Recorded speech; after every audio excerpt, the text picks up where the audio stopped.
మన ప్రభువును రక్షకుడైన యేసుక్రీస్తు నామములో మీ అందరికీ వందనాలు. మరి కొత్తగా యాంటీ కన్వర్షన్ బిల్, మతం మార్పిడి నిరోధక చట్టాన్ని ప్రభుత్వం అమల్లోకి తీసుకొని వచ్చింది. దాని ముఖ్య ఉద్దేశం ఏంటంటే, మరి ఒక మతంలో ఉన్న వాళ్ళు ఎవరూ కూడా వేరొక మతంలోనికి వెళ్ళడానికి వీల్లేదు అనేది దాని ముఖ్య ఉద్దేశం. మరి క్రైస్తవులందరూ కూడా బహు జాగ్రత్తగా ఉండాల్సిన సమయం వచ్చింది. దేవుని రాకడకు కూడా సమయం దగ్గర పడినట్టుగా మరి లోకంలో మరి ప్రస్తుత కాల పరిస్థితులు, మరి ప్రభుత్వాలు కూడా వాటిని అమల్లోకి తీసుకురావడం అనేది మనం చూస్తున్నాము. మతం దాచిపెట్టి పెళ్లి చేసుకుంటే 10 ఏళ్ల వరకు కూడా జైలు శిక్ష అని పడుతుందని మత మార్పిడులపై అమల్లోకి తీసుకొచ్చిన ఈ చట్టం అనేది వివరిస్తుంది. ముఖ్యంగా రాజస్థాన్ రాష్ట్రంలో మరి ఈ కొత్త బిల్లును అమలు చేయడం జరుగుతుంది. మతం మార్పిడులకు సంబంధించి దేశంలో ఎంతో తీవ్ర దుమారం రేపుతున్న వేళ మరి ఈ రాష్ట్ర ప్రభుత్వం సంచలన నిర్ణయం అనేది తీసుకుంది. మతాంతర వివాహాలు చేసుకునేవారు మరి తమ మతాన్ని దాచిపెట్టి పెళ్లి చేసుకుంటే కఠిన శిక్షలు విధించాలని మరి నిర్ణయించింది. మతం దాచిపెట్టి పెళ్లి చేసుకునే వారికి మరి అత్యధికంగా 10 ఏళ్ల వరకు జైలు శిక్ష విధించాలని కూడా ఆదేశాలు జారీ చేసింది. వ్యక్తులు మత స్వేచ్ఛను గౌరవిస్తామని తెలిపిన సర్కార్ మరి బలవంతపు మత మార్పిడులను రద్దు చేయనున్నట్లుగా స్పష్టం చేసింది.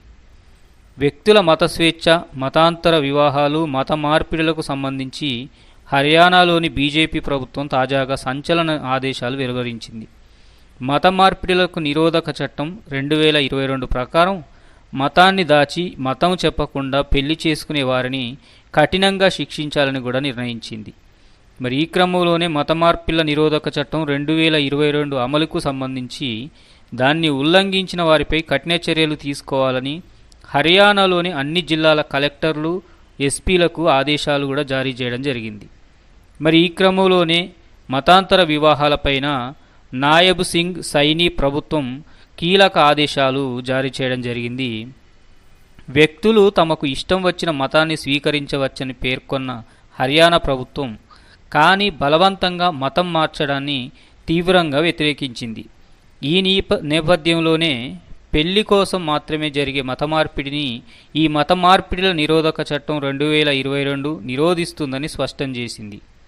ఒకవేళ ఈ నిబంధనను ఎవరైనా అతిక్రమిస్తే మరి అతి గరిష్టంగా 10 ఏళ్ల వరకు జైలు శిక్షతో పాటు 4 లక్షల వరకు జరిమానా కూడా విధిస్తున్నామని తెలిపింది. ఈ చట్టం ప్రకారం మతం మారాలి అనుకునేవారు మత మార్పిడి కోసం సంబంధిత అధికారులకు దరఖాస్తు చేసుకోవాలని, ఆ తర్వాత నిర్ణీత గడువు వరకు వేచి ఉండాలని వారు హర్యానా సర్కార్ వాళ్ళు పేర్కొన్నారు. మరి మోసపూరితంగా బలవంతంగా చేసే మత మార్పిళ్లను రద్దు చేయనున్నట్లు కూడా తెలిపింది. వ్యక్తులకు ఉన్న మత స్వేచ్ఛను అడ్డుకోవడం తమ ప్రభుత్వ ఉద్దేశం కాదని, అయితే ఈ కారణాన్ని చూపించి జరిగే చట్ట వ్యతిరేక కార్యకలాపాలను నిరోధించడమే లక్ష్యమని స్పష్టం చేసింది.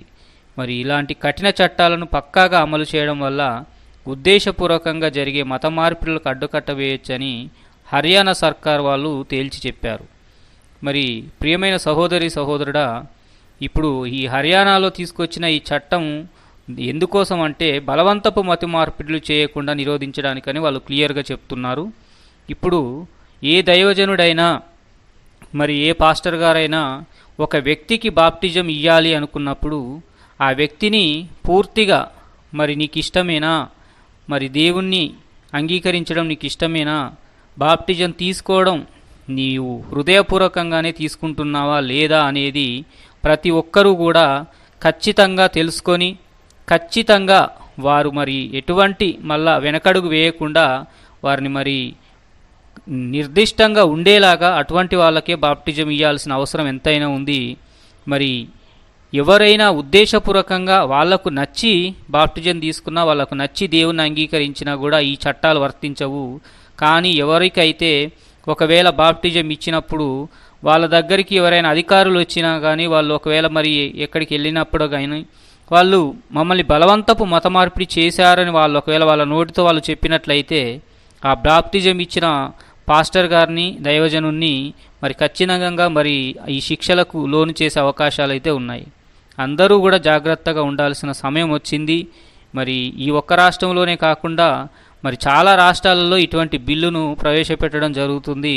భారతదేశం అంతా కూడా ఇటువంటి మరి మతపరమైన బిల్లులని మరి యాంటీ కన్వర్షన్ బిల్ అనేది కంపల్సరిగా అన్ని రాష్ట్రాల్లో కూడా అమలు చేయాలనేది బీజేపీ ప్రభుత్వం అనేది ముందుకు తీసుకొస్తుంది. కాబట్టి క్రైస్తవులు ప్రతి ఒక్కరూ కూడా జాగ్రత్తగా ఉండాల్సిన సమయం వచ్చింది.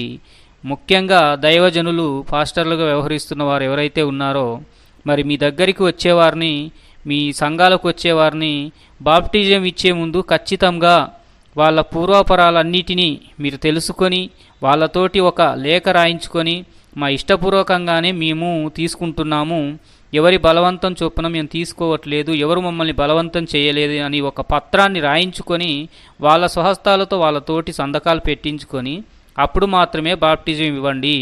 లేకపోతే రాబోయే రోజులలో చాలా ఇబ్బందులు ఇంకా ఎదురయ్యే పరిస్థితులు ఉన్నాయి. భారతదేశంలో క్రైస్తవులకి మరి మత స్వేచ్ఛ అనేది లేకుండా ఉంటుంది. మరి ఇదివరకు మనకి ఎప్పటి నుండో కూడా రాజ్యాంగం కల్పించిన మత స్వాతంత్రపు హక్కు అనేది రాజ్యాంగం మనకు ప్రతి ఒక్కరికి భారతీయుడికి కల్పించింది. మరి ఈ చట్టాలన్నీ కూడా దానికి వ్యతిరేకంగానే ఉంటున్నాయి. కాబట్టి దయచేసి మరి ప్రభుత్వాలు ఆ రీతిగా చేస్తున్నాయి కాబట్టి మనమైనా జాగ్రత్తగా ఉండాలి. ప్రతి ఒక్కటి కూడా ఆధారపూర్వకంగా మరి ఎటువంటి సమస్యలు రాకుండా ముందు జాగ్రత్తలు పడాలని మరి ప్రతి ఒక్క పాస్టర్కి, ప్రతి ఒక్క విశ్వాసికి ఇందు మూలంగా తెలియజేస్తున్నాను. ప్రతి ఒక్కరు జాగ్రత్తగా ఉంటారని ప్రార్థన పూర్వకంగా ఇటువంటి వాటికి మరి ఫుల్ స్టాప్ పెట్టేలాగా ప్రతి ఒక్కరం కూడా ప్రార్థన చేయాల్సిన అవసరం ఎంతైనా ఉంది. ప్రతి ఒక్కరం కూడా ప్రభు పాదాలు పట్టుకొని, ప్రభు ఈ లోకంలో ఇలా జరుగుతుంది, మరి మా ప్రభుత్వాలు ఇలా చేస్తున్నాయి, మా దేశంలో ఇలా జరుగుతుంది, వీటన్నిటినీ అణిచివేయగలిగిన వాడు నువ్వు ఒక్కడివే, వీటన్నిటిని మార్చగలిగిన వాడు నువ్వు ఒక్కడివే అని ప్రతినిత్యం మన ప్రార్థనలో జ్ఞాపకం చేసుకోవాల్సిన అవసరము ఎంతైనా ఉందని ఈ సందర్భంగా మీ అందరికీ తెలియజేస్తున్నాను. మరొక ముఖ్యమైన విషయంతో మరలా కలుస్తాను. అప్పటి వరకు ప్రైజ్ ద లార్డ్.